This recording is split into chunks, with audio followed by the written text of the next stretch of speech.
ప్రాసెస్లోకి ఏంటంటే ఒక మిక్సీ జార్లో తీసుకొని శుభ్రంగా కొత్తిమీర పుదీనా చక్కగా నీట్గా వేయించి వేసుకున్నాను. ఆ తర్వాత వాటిని సన్నగా చాప్ చేసుకొని ఒక మిక్సీ జార్లో వేసుకొని ఒక 4 చిల్లీస్ తీసుకున్నా. ఆ తర్వాత ఒక ఇంచు అల్లం ముక్క, ఆ తర్వాత 2 వెల్లుల్లి తీసుకొని చక్కగా పేస్ట్లా చేసుకున్నాను. దాన్ని పక్కన పెట్టేసుకోవాలి. ఆ తర్వాత 2 ఆనియన్స్ చక్కగా రేకల్లాగా కట్ చేసుకోవాలి. ఆ తర్వాత నీట్గా శుభ్రంగా కడిగిన చికెన్ తీసుకొని దాన్ని మ్యారినేట్ చేసుకోవడానికి అందులో కొంచెం 1 స్పూన్ కారం, 1 స్పూన్ పసుపు, 1 స్పూన్ అదే రుచికి సరిపడా సాల్ట్, కొంచెం గరం మసాలా, కొంచెం ధనియాల పౌడర్ వేసుకోవాలి. వేసుకున్న తర్వాత ముక్కలకి బాగా పట్టేలాగా కలుపుకోవాలి. చక్కగా ఎంతసేపు ఎక్కువ వీలైతే అంతసేపు ముక్కకు బాగా పట్టేలాగా మసాజ్ చేసుకున్నట్టు చేస్తే ముక్కకు బాగా పడుతుంది.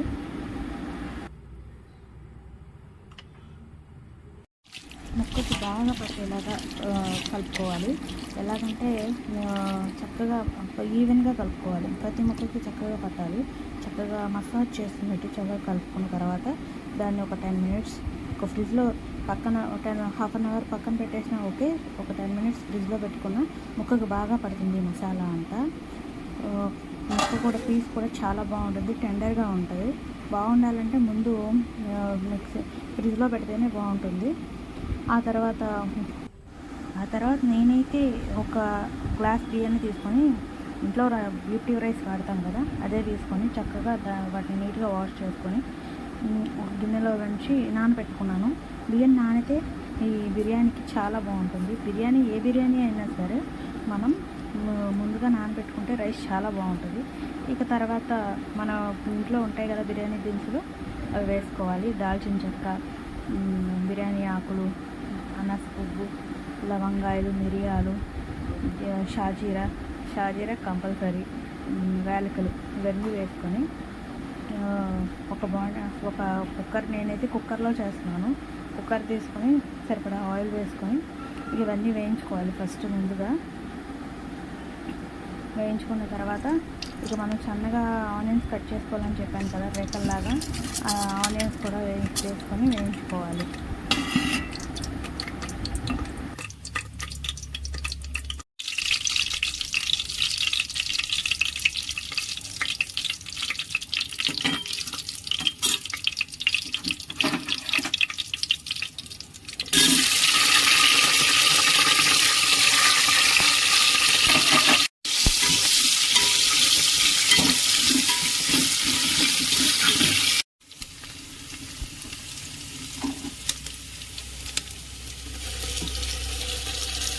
ఇప్పుడు మనం ఇందాక పేస్ట్ చేసి జార్లో పేస్ట్ చేసుకొని పక్కన పెట్టుకున్నాం కదా, ఆ ఆనియన్స్ వేయగానే ఆ పేస్ట్ని వేసేసి చక్కగా కలుపుకోవాలి.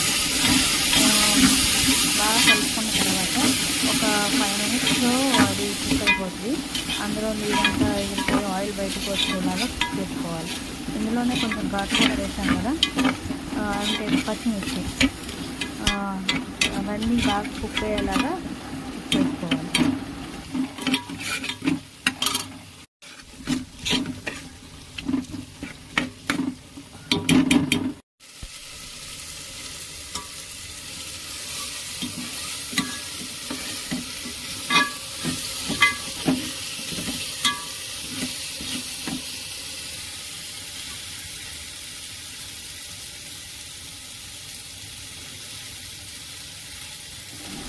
ఆయిల్ కనపడుతుంది కదా, ఇక వచ్చేసి మనం మ్యారినేట్ చేసుకున్న చికెన్ని ఇందులో వేసేసుకోవాలి.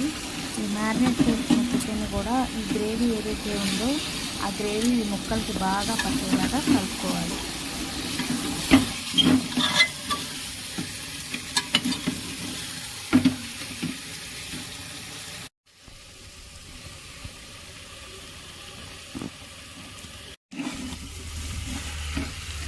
మనం కర్రీకి ఎలా అయితే వండుకుంటామో అలాగే వండుకోవాలి.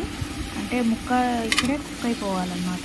అంటే ఈ రైస్ వేసాక ఎంతలోపు ఫాస్ట్గానే కుక్ అవుతుంది కదా, ఈ పీస్ అనేది టెండర్గా ఉండాలంటే ఇక్కడే కుక్ అయిపోవాలన్నమాట.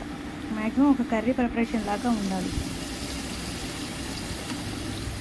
ఇది కర్రీ లాగా ప్రిపేర్ అయిపోయింది అనడానికి ఇక్కడ ఆయిల్ చూసారా బయటకు వస్తుంది.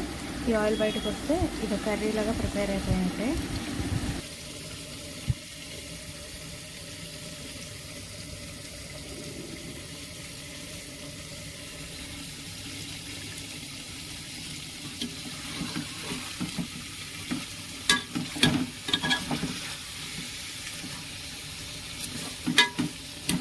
ఇంకా తర్వాత ఇందాక కడిగి పెట్టుకున్న బియ్యాన్ని నానిన తర్వాత ఈ కర్రీలో వేసేసుకొని ఆ రైస్కి కూడా బాగా పట్టేలాగా కలపాలి.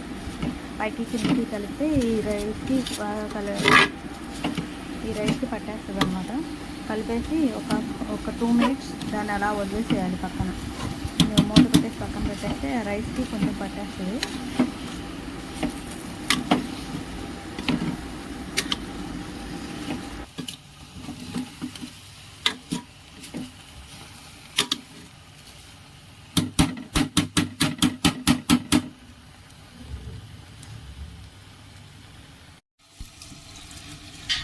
సో 1 గ్లాస్కి 2 గ్లాసెస్ వాటర్ వేసుకోవాలి. ఇందాక మనం జార్లో గ్రేవీ తీసాం కదా, ఆ గ్రేవీ జార్లో కూడా ఆ జార్ని కూడా వాటర్తో కొంచెం లాస్ట్తో పోస్తే అది కూడా ఆ మసాలా కూడా యాడ్ చేసుకోవాలి. అదే జార్లో ఉన్న పేస్ట్ వాటర్ కూడా యాడ్ చేసుకుంటే బాగుంటుంది. అంటే విడి వాటర్ కాదు, గ్లాస్కి 2 గ్లాసెస్ వాటర్ కదా, అందరూ సగం వాటర్ని ఇందులో కలుపుకోమని చెప్తున్నాను. ఇంకా బిర్యానీ అయితే రెడీ అయిపోయింది. చూస్తుంటేనే నాకు బాగా నోరు ఊరుతుందనమాట. బయట చల్లటి వాతావరణం, ఇంట్లో వేడివేడి బిర్యానీ చక్కగా ఇక ప్లేట్లోకి సర్వ్ చేసుకొని ఇంకా ఎంజాయ్ చేయడమే అనమాట. ఇక దొన్నె బిర్యానీ అయితే చక్కగా రెడీ అయిపోయింది. ఇక మేమైతే ఆ సండే రోజు బాగా ఎంజాయ్ చేసాం. పీసెస్ కూడా చాలా బాగా ఉడికాయి. మీకు కూడా నచ్చినట్లయితే మీరు కూడా ట్రై చేయండి, మీరు కూడా ఎంజాయ్ చేయొచ్చు. మీకు ఈ వీడియో కనుక నచ్చినట్లయితే మా ఛానల్ సబ్స్క్రైబ్ చేసుకోండి. నా ఛానల్ లైక్ చేయండి, షేర్ చేయండి, కామెంట్ కూడా చేయండి. Okay, bye bye.